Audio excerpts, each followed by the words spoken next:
Les Zéniaux, une petite vidéo aujourd'hui pour vous montrer comment réaliser une des actions très importantes quand vous voulez utiliser votre fiche de façon optimale.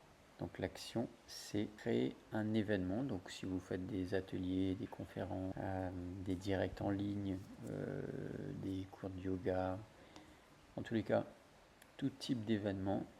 Donc sachez que ça peut être ajouté dans l'agenda bien-être que vous voyez dans le menu là-haut. Alors pour ceux qui ne l'avaient pas remarqué, donc l'agenda bien-être, c'est un moteur de recherche d'agenda. Donc tous les événements sont rentrés ici.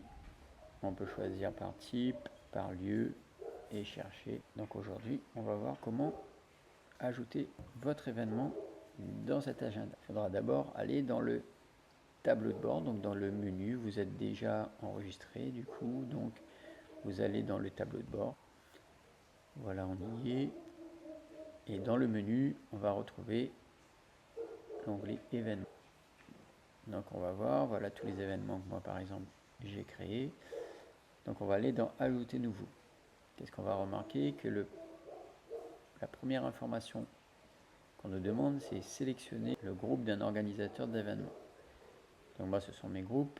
En fait ce que vous avez à faire, c'est de créer votre ou vos groupes selon ce que vous créez comme événement. Donc là par exemple, vous allez dans groupe, qui est dans le menu à gauche. Donc voilà, moi tous les groupes que j'ai créés. Donc vous, par exemple, vous créez cours de yoga. Donc ajouter un nouveau groupe, titre du groupe, cours de yoga, la description, la catégorie. Donc est-ce que c'est un atelier, une conférence en ligne, etc. Si vous avez des questions auxquelles vous voulez répondre dans une foire à questions,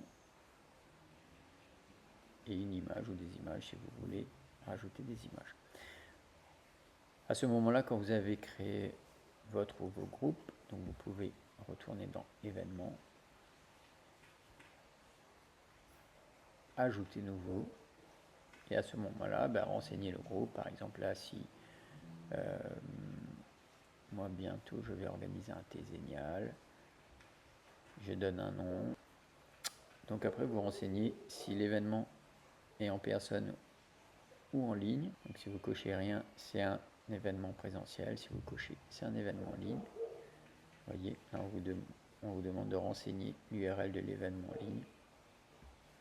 Et là, en présentiel, on vous demande de renseigner l'adresse. Donc si vous voulez que ça soit géolocalisé, donc vous tapez l'adresse jusqu'à temps que vous la trouviez dans la géolocalisation. Sinon vous mettez coordonnées manuelles et vous rentrez notre adresse. Donc la ville de l'événement, donc la catégorie d'événement. Donc moi, comme j'ai coché Thé génial, automatiquement il me coche conférence parce que c'est dans le groupe. Donc le début de l'événement, la fin de l'événement. S'il n'y a pas de fin, je décoche. S'il y a une récurrence, par exemple vous faites un cours de yoga toutes les semaines à la même heure, ou tous les 2 jours, vous mettez la récurrence, comme ça va se répéter. Description de votre événement. Partie très importante qu'il faut obligatoirement renseigner, donc c'est les billets, donc le nombre de billets ou de places disponibles et le prix du billet. Plusieurs options pour le prix. Si vous voulez que la billetterie soit effectuée directement via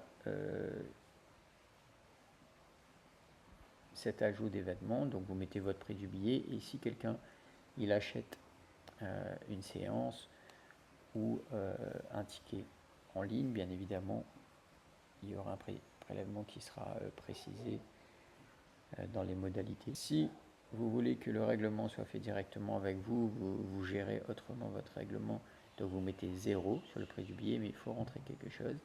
Et si jamais vous avez déjà un service de billetterie traditionnel, donc vous cochez URL externe et vous rentrez le lien de votre billetterie. Ici, rajoutez l'image d'affiche de votre événement. Vous sauvegardez et votre événement est rajouté dans l'agenda. Voilà, nous avons hâte de retrouver tous vos événements. À très bientôt.